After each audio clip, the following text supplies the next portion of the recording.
Hey everybody, this Tanker Truck Showdown set is from the LEGO Marvel Superheroes theme, and it's based on the Captain America Civil War movie. The tanker truck itself is the main build, and there are a number of things that I like about it. First of all, it has the proper shape with the whole cab forward design, really low cab there, and a nice large-sized tanker section.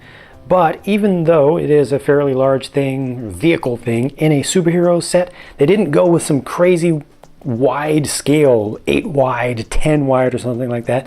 This would fit in right with any regular LEGO City line set, so you could put this into any regular airport or anything, and it's just going to fit right in. It's 6 wide at the fuselage. This has a little bit of extension for the tires, which is pretty standard, but I mean the length is normal. It's articulated right there. It doesn't go all the way a full 90 degrees, but I think you could modify that out fairly easily to get a little bit more articulation out of it, and it just looks good just like this with no modifications really.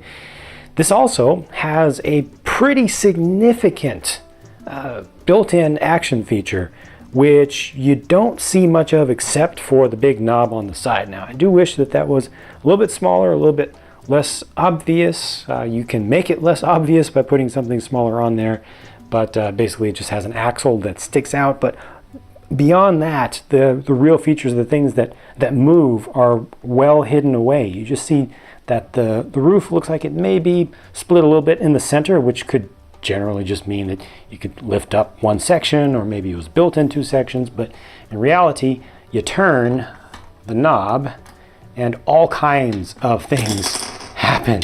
All kinds of things happen. So the top blows up, fire comes out, the back of it pops off entirely, and at the top you can see that it's not even a straight cut. It's not flat there, so they actually have angles there. That's pretty nice, and if you want to, you can open this up the rest of the way, spread the flames out just a little bit more, but you can also hide some stuff inside of here if you want to use some of that space. I mean, the flames will come down in there, but you know, you can kind of change up how you set the thing up, and it's got a little bit of kind of flame detail around the base of the flames that shoot straight up, so a lot of trans orange elements around there. But when you don't want all this to be visible, you just fold everything in. It really doesn't require any special treatment. And then this back part that popped off, boo-hoo, just line that back up. One thing that I do not like about this is that it does show how some LEGO parts are different colors than others, even though they're supposed to be the same color, such as if you look closely right there. This is darker, this is lighter, but this is also a little bit translucent. You can see some of the studs underneath actually showing through. So I wish that that material was a little bit more opaque. It needs to be. Incidentally, the tractor section can of course be just separated off. That looks really cool to me. It doesn't have any wall on the back of it, but kind of looks like just a big window. It's just not filled in.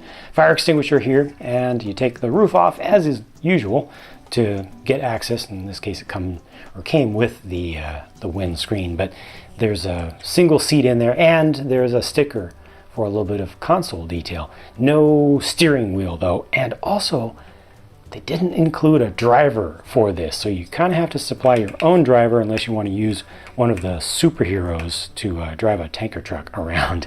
The windsock assembly is pretty nice looking. I like how much of the checkered white and red they got into it, and they also used red and white parts even for some of the mechanism of this. Now, the mechanism of it is very simple.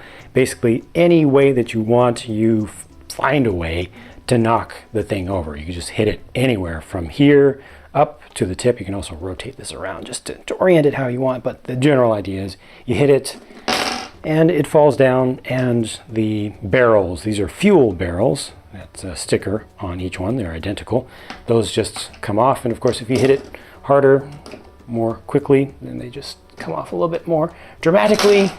And they also give you a couple of little spots of fire, just random fire to place around your scene. Amongst these figures, the new Spider-Man really takes center attention for me, so I'm going to focus on that for just a minute here because I feel it really deserves it.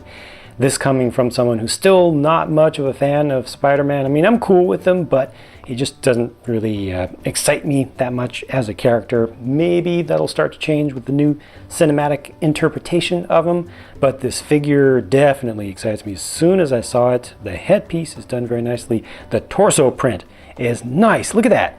Look at just the crisp lines going through it. I know I used that term probably too much, but I can't think of better words to describe what my eyes are really focusing on, especially these lines around the side with the red there. That's just really good looking stuff. And also this has dual molded legs with the red on the base and then the dark blue above that, plus printing, and the print kind of interacts a little bit around the top of the boots. And then he has this printing on the arms. Both arms have printing. That is really good. More good printing on the back of the torso as well.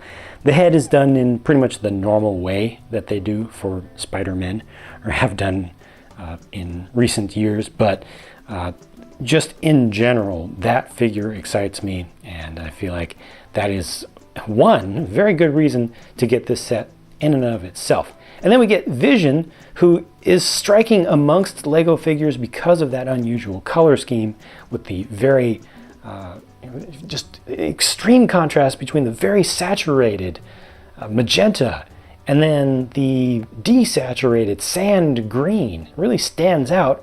He also has a great material used for the cape. It has a certain metallic sheen to it. It just kind of refracts light a little bit. I don't think that my lighting right now does it that great a justice, but it also feels good. It feels like it has some intrinsic value, like beyond what it's being used for character-wise. It just feels like some quality material that would cost something, non-trivial. Allows you to bring it up. It's not going to crease, and that makes it easy to look at the print on the back of Vision, which is good. And then, of course, we've got Hawkeye and Captain America, two very popular figures, of course. No alternate facial prints for these three guys, but Hawkeye, yeah, he does get one alternate face where he's looking more serious, and that makes sense. He's got his compound bow there. And in general, these are good figures. I actually feel like the Captain America here may be the least interesting of the four, which is really surprising. For Spider-Man, they do include one of the new clear pieces, a stud with a bar on it, or bar with a stud on it, and the web piece that comes out that can attach to that. It's got just a hollow stud in between there to make it more secure. That's good stuff. And they also include a super jumper to use with any of the figures that you like. But let me actually grab the instructions. This is a little bit funny to me. With every successive new set, I feel like Lego is being more and more emphatic that you need to take your figure and lean it way forward and bend, and just be careful not to get the legs caught on the super jumper when you attach it, and especially when you take it off. But no matter what, the fact remains, if you do this, no matter how careful you are going to put a little bit of wear on the leg right there. So I personally still prefer to not use these unless you have some spare legs that aren't something as special as this. Lastly, the set also includes a motorcycle, which is intended mostly to be used by Hawkeye because it has purple, and Hawkeye has purple. That's pretty much it. I do like the silver frames for these, but this is just your basic Lego dirt bike, design with a sticker. Very nice looking main build in this set that's very versatile. It can be easily taken out of the superheroes universe. A nice selection of figures. I feel like the price is pretty reasonable for what you get, and you get some good play value overall. And if you don't want to use the play features, you don't have to. They don't really detract much from the collectability and displayability of the thing, except for that one knob on the tanker truck, and you can easily customize that down to be smaller, less visible. All told, I am very happy with this set. I'm happy with what they've done with it, and I'm happy with how they've priced it for what you get. That's it for my thoughts. Please do share what you think about the set. Leave a little comment on the video down below, and I'll talk to you again soon.